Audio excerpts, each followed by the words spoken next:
kasi sa amin, sasabihin ko muna yung Diocese of Benguet, Abra.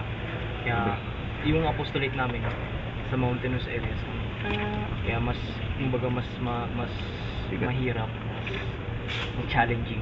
Tapos yung program namin na tumutulong kami sa yung youth yung ano namin, yung target namin. Dapat turuan namin sila ng catechism, Catholic faith. In a way, pinaform namin sila para mag-isip sila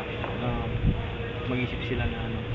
So, paano po yung parang picture po doon kapag sa mga mountain areas? Normal din. Parang normal din, pero yun nga lang mahirap yung mag ano ng products from yung sa plain sa bayan. So, mahirap dalhin yung mga products, kaya yun mahirap din yung tubig. So, nagtuturo po kayo doon? Wala po yung parang mga outreach program na nagbibigay ng toys para dun sa mga children? Sa amin hindi ganun.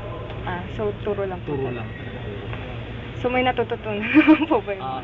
Oo, kasi yun nga, challenging. Tapos